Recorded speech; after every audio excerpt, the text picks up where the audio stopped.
Good evening, visitors. Welcome to the Australian War Memorial's Last Post ceremony. My name is Emily Hiles, and joining us today from the Royal Australian Navy is Lieutenant Commander Jed Goggin.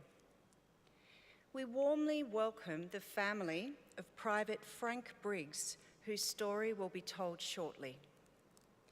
We're also honoured to acknowledge Lieutenant General Sir Tom Coppinger-Sims, Deputy Commander, United Kingdom Strategic Command, accompanied by Lieutenant General Susan Coyle, Chief of Joint Capabilities. We welcome the veterans who have served, those that are still serving, and the families that love and support them. The live stream of this ceremony is made possible by the Returned and Services League of Australia and the RSL and Services Clubs Association. We welcome members who are watching the broadcast of this ceremony across Australia.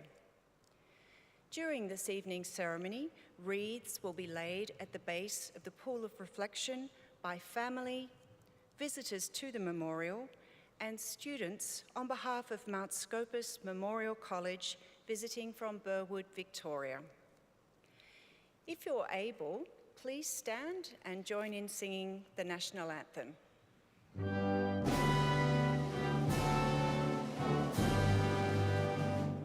Australians, oh, let us rejoice, for we are one and free. We've golden soil and wealth for toil, our home is not by sea. Our land abounds in nature's gifts of beauty, rich and rare. In history's page let every stage advance Australia fair. In joyful strains then let us sing, advance Australia fair.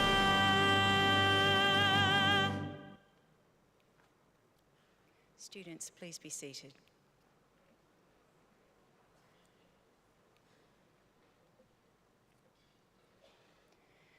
The Australian War Memorial was the vision of Charles Bean, Australia's First World War official historian. Bean landed with the Australian troops on Gallipoli and stayed with them at the front through to the end of the war. The idea of this national memorial and museum came to him at Pozières, France, in the depths of the bloody fighting of 1916. Bean's idea was that this would be a place where families and friends could mourn loved ones buried in faraway places. It would also be a place that could help all Australians understand what these men and women had endured and what they had done for us. Bean's vision, to which we remain true, is best expressed as inscribed in the entrance to the memorial's galleries. Here is their spirit, in the heart of the land they loved.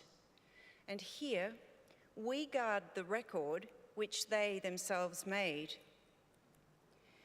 Tonight, we will read the story behind just one of those on the Roll of Honour, which lists the names of more than 103,000 men and women who have given their lives for us in war and on operations for more than a century. But first, we present a lament, Flowers of the Forest. Wreaths and floral tributes will now be laid at the base of the Pool of Reflection.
Today we remember and pay tribute to Private Frank Briggs, who was killed while fighting in France during the First World War. Frank Briggs was born on the 9th of August 1870, the 10th of 13 children born to Annie and Robert Briggs in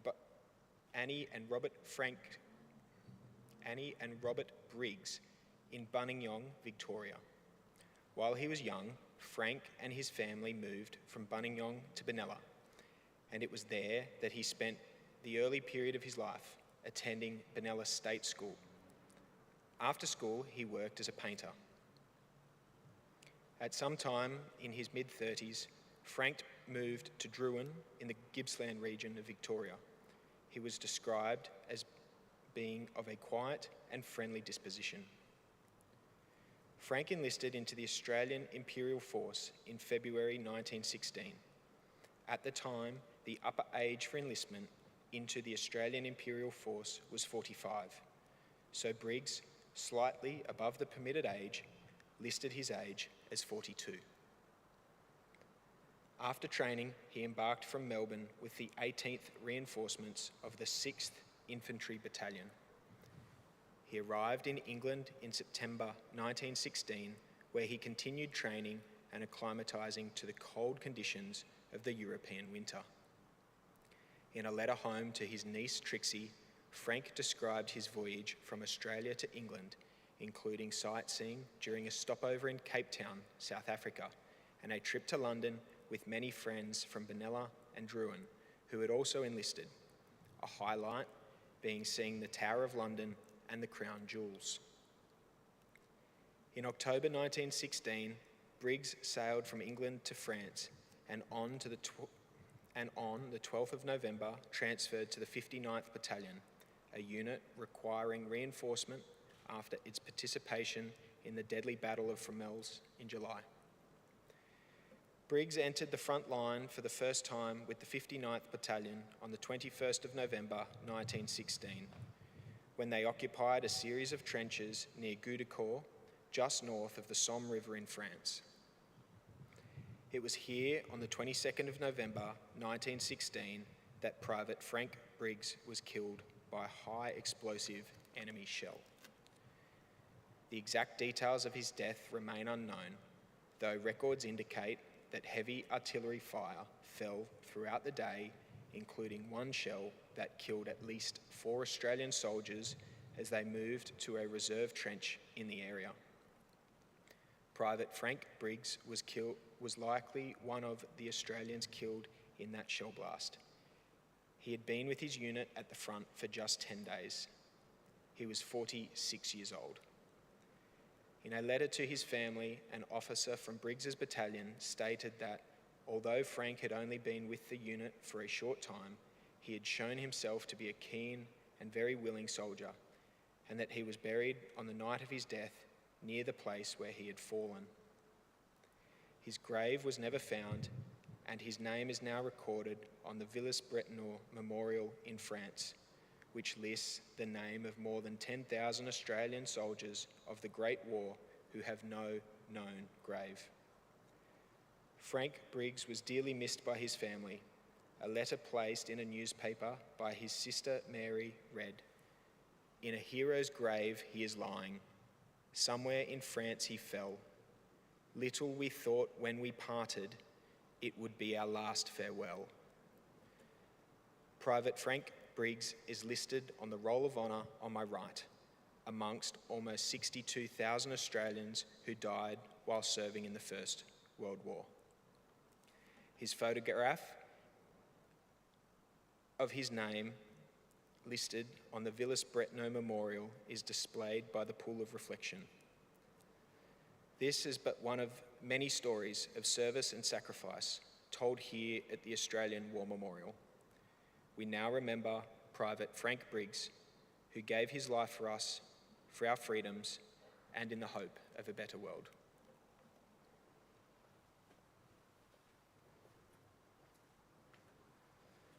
Please stand for the reading of the Ode and the sounding of the last post.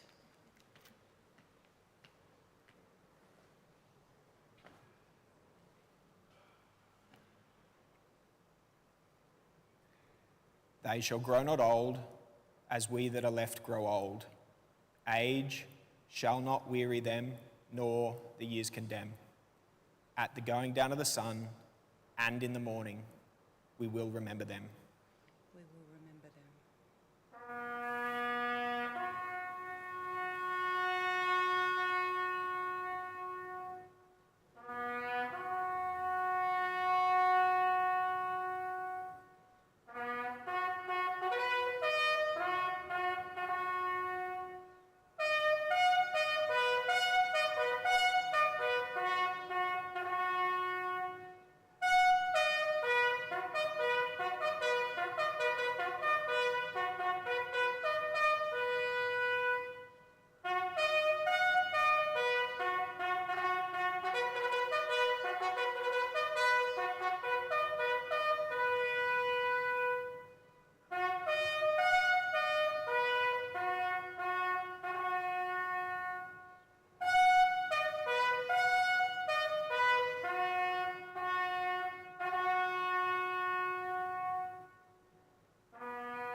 Lest we forget.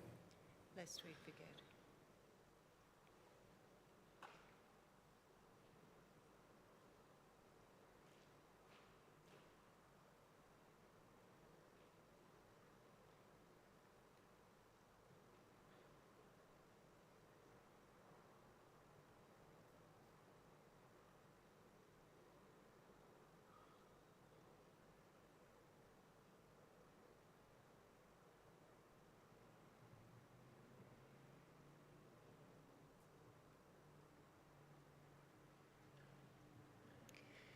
We leave you this evening with the words of the memorial's founder, Charles Bean. Many a man lying out there at Pozières or in the low scrub at Gallipoli, with his poor, tired senses barely working through the fever of his brain, has thought in his last moments, well, it's over. But in Australia, they will be proud of this. Ladies and gentlemen, that concludes the last post ceremony. On behalf of our director, staff and volunteers, thank you for visiting the Australian War Memorial today and for your continued support of the Memorial's development project. We wish you all a very pleasant evening.